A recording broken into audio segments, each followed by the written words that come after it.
Kidney और gall bladder stone के खात्मे का जरिया, फिर से पथरी न होने का मुकम्मल इलाज। आज ही तशरीफ लाएं R&S यूनानी pharmacy, first floor, syndicate bank, Bahadurpura x road, Hyderabad. अस्सलाम वालेकुम नाज़रीन, आइए नज़र डालते हैं देश की राजधानी नई दिल्ली और उत्तर प्रदेश से कुछ खास खबरों पर। आप सभी का स्वागत है सच न्यूज में। आइए जानते हैं उत्तर प्रदेश और देश की राजधानी से कुछ खास खबरें। उत्तर प्रदेश में अगले साल होने वाले विधानसभा चुनाव के लिए सभी राजनीतिक पार्टियों ने जोर आजमाई शुरू कर दी है। चुनाव प्रचार से लेकर टिकट बंटवारे तक का फॉर्मूला फाइनल हो रहा है। खास बात यह है कि इस बार लगभग सभी पार्टियों ने नए मॉडल पर उम्मीदवारों के नाम तय करने का फैसला लिया है। इनमें बीजेपी, कांग्रेस, सपा, रालोद, बसपा, अपना दल के साथ सभी दल शामिल हैं। भारतीय जनता पार्टी ने फिलहाल जो फॉर्मूला तय किया है, अगर उसके अनुसार टिकट बांटे गए तो 150 से ज्यादा उम्मीदवार बदल जाएंगे। पार्टी और सरकार की तरफ से अलग अलग 3 सर्वे करवाए गए हैं। सूत्रों के मुताबिक बताया जा रहा है कि प्रत्याशी चयन के लिए राष्ट्रीय अध्यक्ष JP नड्डा, गृह मंत्री अमित शाह और मुख्यमंत्री योगी आदित्यनाथ ने अपने अपने लेवल से सर्वे करवाया है। अब सर्वे रिपोर्ट के आधार पर ही प्रत्याशियों का ऐलान किया जाएगा। तो वहीं यूपी चुनाव के लिए कांग्रेस ने भी इस बार नई रणनीति तैयार की है। कांग्रेस महासचिव प्रियंका गांधी वाड्रा पहले ही रह चुकी कि इस बार टिकट बंटवारे में 40% महिलाओं की हिस्सेदारी होगी। तो वहीं समाजवादी पार्टी इस बार वकीलों के साथ डॉक्टर, इंजीनियर, पत्रकार, सेवानिवृत्त अधिकारी और शिक्षकों को चुनाव मैदान में उतारने की प्लानिंग कर रही है। अभी सपा के 49 विधायक और इन सीटों को छोड़कर दूसरी सीटों पर आवेदन मांगे गए हैं। तो वहीं उधर बसपा ने भी इस बार नए मॉडल पर टिकट बंटवारे का काम शुरू किया है और अभी तक करीब 20% उम्मीदवारों की घोषणा हो गई है। इसमें जातिगत, सामरिक और आयु वर्ग का खास ख्याल रखा गया है। बसपा मुखिया मायावती ने खुद का वोट बैंक सुरक्षित रखते हुए ब्राह्मणों पर सबसे ज्यादा फोकस किया है। उत्तर प्रदेश में होने वाले चुनावों पर पार्टियों की जवाबदेही जोर शोर से चल रही है। बीजेपी के प्रदेश अध्यक्ष स्वतंत्र देव सिंह ने सपा मुखिया अखिलेश यादव पर हमला बोला है। उन्होंने कहा कि सपा सरकार का शासन मुगल, आक्रांता, गौरी और गजनी के शासन जैसा था।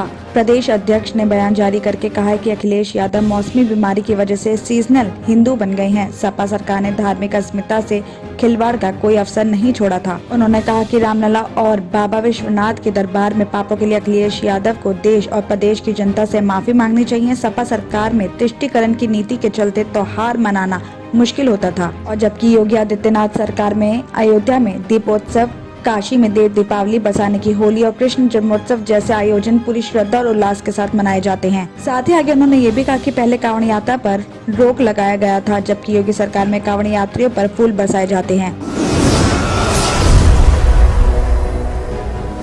राजधानी दिल्ली से खबर आ रही है कि पूरे देश में कोरोना के नए वेरिएंट ओमिक्रॉन को लेकर दहशत है, और इसी बीच रविवार यानी आज दिल्ली में ओमिक्रॉन का पहला मामला सामने आ गया है। संक्रमित पेशेंट को लोकनायक हॉस्पिटल में आइसोलेट करके बेहतर ट्रीटमेंट दिया जा रहा है। आपको बता दें कि विदेशों से आए लोगों में से 17 पेशेंट कोरोना संक्रमित पाए गए हैं। 12 सैंपल की जीनोम सीक्वेंसिंग भी हुई है, और जिनमें एक पेशेंट में ओमिक्रॉन वेरिएंट की पुष्टि हुई है। दिल्ली के स्वास्थ्य मंत्री सत्येंद्र जैन ने कहा है कि इससे घबराने की जरूरत नहीं है। कोरोना का एक नया वेरिएंट है ओमिक्रॉन, और इसके इलाज और बचाव का प्रोटोकॉल भी पहले की ही तरह है। मास्क लगाएं और सोशल डिस्टेंसिंग का पालन करें। सत्येंद्र जैन ने आगे ये भी कहा कि दिल्ली सरकार पूरी तरह से तैयार है। जरूरत पड़ने पर लोकनायक हॉस्पिटल में तत्काल 500 बेड भी चालू किए जा सकते हैं।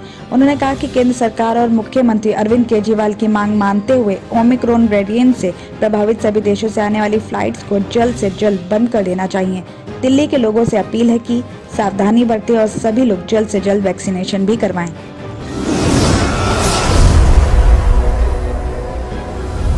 भारतीय किसान यूनियन के राष्ट्रीय प्रवक्ता राकेश टिकैत को जान से मारने की धमकी मिली है। उनकी सुरक्षा में तैनात सुरक्षा कर्मी ने फोन उठाया था। फोन करने वाले ने अभद्र भाषा का इस्तेमाल करते हुए जान से मारने की धमकी दी है। तो वहीं आपको बता दें कि इस मामले में सुरक्षा कर्मी की तरफ से कौशाम्बी थाने में रिपोर्ट दर्ज करवा दी गई है। SP city second Gyanendra Singh का कहना है कि फोन नंबर के आधार पर टीम जांच कर रही है। आरोपी की लोकेशन मिलते ही उसे गिरफ्तार किया जाएगा।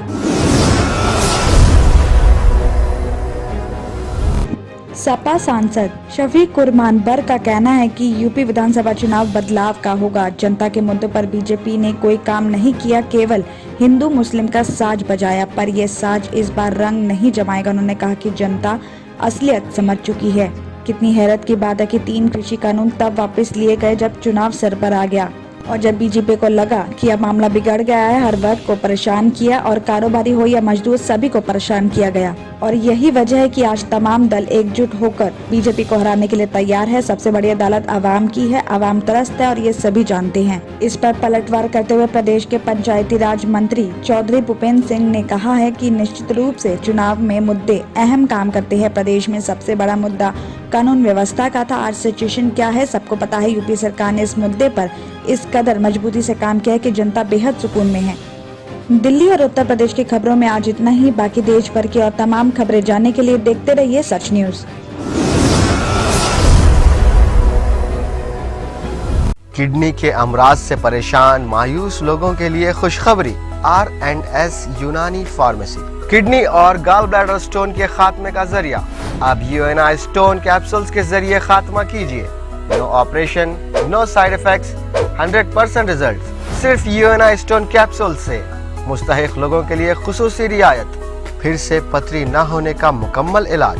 दर्द, कॉन्स्टिपेशन और पुराने कब्ज से निजात पाइए। आज ही तशरीफ लाएं।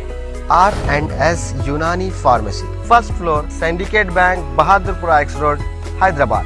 कॉन्टैक्ट 9703 939 436 9063 383760।